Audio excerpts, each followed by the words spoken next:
for everybody to meet. That the Mi'kmaq people have had for thousands of years. And it's absolutely beautiful, healing water in the middle of the woods in the forest. And away we went. And we spent the day. It was wonderful. And on our way home, the road we were driving on was in the middle of the woods. And the sunrise was just, or sunset, I should say, was just happening. And our road turned purple. And everywhere else around us was a regular color, and our road was brilliant purple, and we just thank the spirits and thank you, John Joe. Tahoe. Tahoe. Joanne's Hooker's land in the heart of Charlottetown. When that was being fought as for development, John Joe wrote the government of Canada and said, look, you haven't followed the rules. The Aboriginal people of PEI should have some say in how that land is to be dealt with. And he put a halt to the sale of that. And right now that's under discussion, and I think it would be a wonderful thing if some of that land or all of it is awarded to the Mi'kmaq people of PEI. And John Joe has done an awful lot of work on treaties and that kind of initiative, and I want to thank John Joe for your work because we've all benefited from that, and that decision is yet to be made, but I think the pressure needs to be continued that the Mi'kmaq people of PEI deserve that land. So I would like to say the last Tahoe. that he expressed with the wider communities has resulted in a greater appreciation by a lot of people of the elements, the earth, water, the forest, and the correct use of our resources. And for that, I know I speak for many people that we will always be grateful to John Joe for his contribution. And secondly, we will always be grateful for the... It was funny, there was a Mi'kmaq elder when the first missionaries came. And they told him not to eat meat on Friday, so he was in his wigwam cooking. And the missionary came over, the priest, and he said, I thought we told you not to eat meat. And he said, Father, that's not meat. He said, that's a fish. The priest said, looks like meat and it smells like meat. It must be meat. He said, no. He said, I waved my hand over it. He said, no, it's a fish. The priest said, you can't do that. He said, well, if you can change bread and water into wine, I can make meat out of the fish. So if we put our mind to it, I think we can do anything.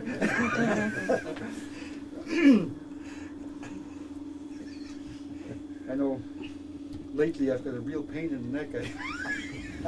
But I have an ulcer on my neck, but I've been in such a pain in the neck to everybody else. I'm getting it back. Well, all in this comes.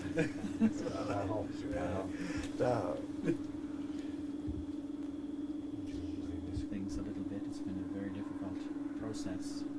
Met with a great deal of many obstacles with the government.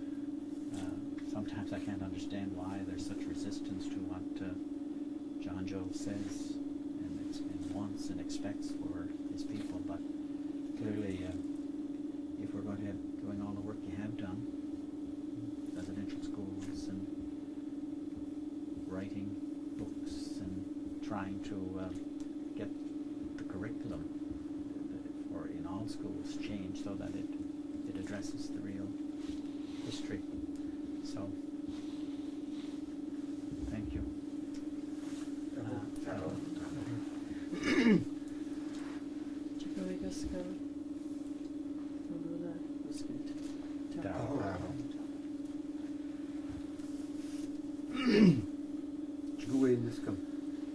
Great Spirit, we honor you and greet you in the north. We thank you for the cold winter winds and snow that keeps us in our homes with our families. And we thank you for that path of darkness. The Creator gave us day and He gave us night. So we have light and we have darkness, but He gave us the darkness to rest, and a lot of us try to take our our work home with us, and we shouldn't. We should honor the Creator by doing what He wants. I think the provincial government, like Leo was saying, is so scared of our treaties that if they put things in our curriculum that they're going to agree that we do have treaties. And they're like an ostrich with their head in the sand, and I'm there to boot them in the ears. That's right. They need a lot of that. They've been starting to come around, which is good, but it's not from the goodness of their heart. It's because the laws are favored us. They have no choice now. But we have to be 100% smarter than the non-native people, I find. You know, for them to even understand us. They don't want to listen to a native person. They want somebody that's middle class white when they go to court and that sort. But we're forcing them to listen to us. And I think we have to continue to do that. I don't know how long it's going to take, but I'll be in there till I die. We'll all in this cup. Tahoe.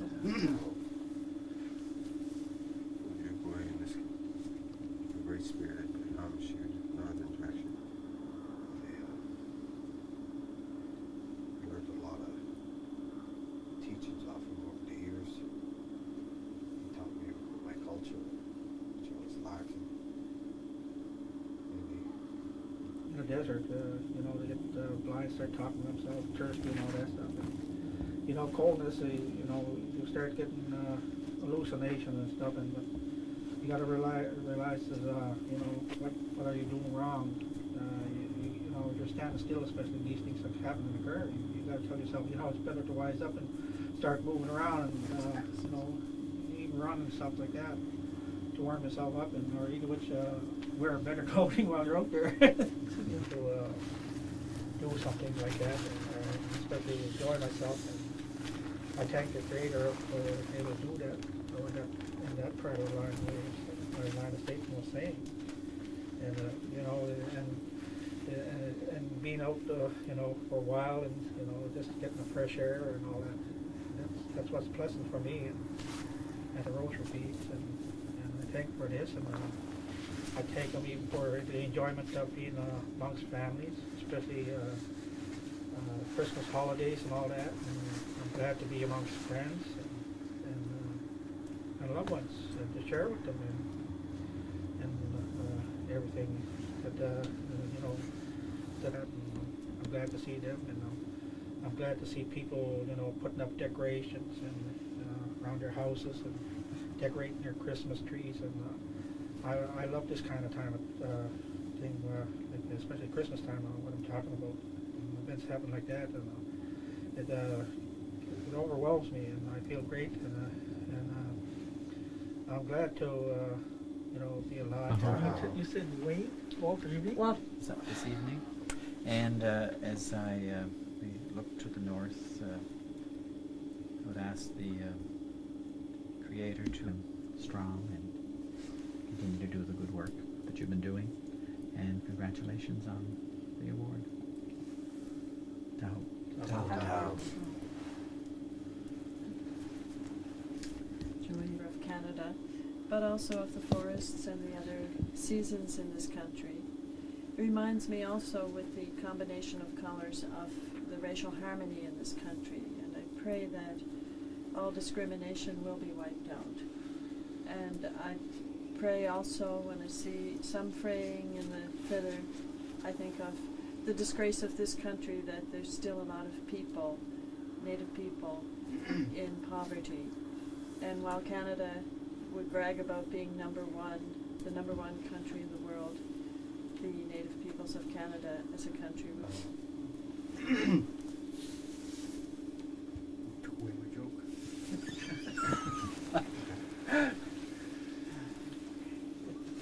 I know that the healthcare system is really quite a thing. I have a friend of mine, his name is Captain Nevin, he's on the Grand Council. And he dreamt he was really sick. He was laying in a wigwam like this with all the spruce boughs, and he was laying on furs. And the medicine man came in to see him. So the medicine man danced all around him, and then he drummed, and chanted, and then he went out, came back in, and he had a real beautiful Angora cat. And the cat went all around Frank and sniffed him and all this, and Frank looked up and he said, "Noel, I know what the drum is for, and the dancing and the chanting. What's that cat doing here?" "Oh," he said, "Frank, you have a modern illness. I'm doing a CAT scan."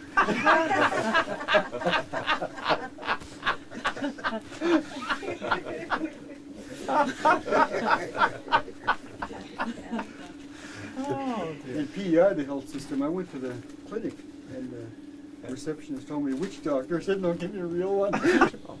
And so far, so good. It's working, especially living with him. Tahoe.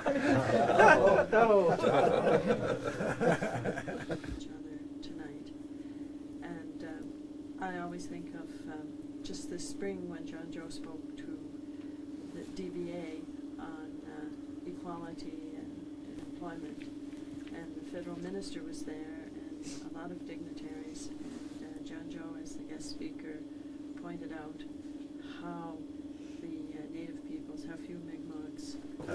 You're talking about miracles. In our sweat lodge, there was an old man that had arthritis, I think, for 25 years.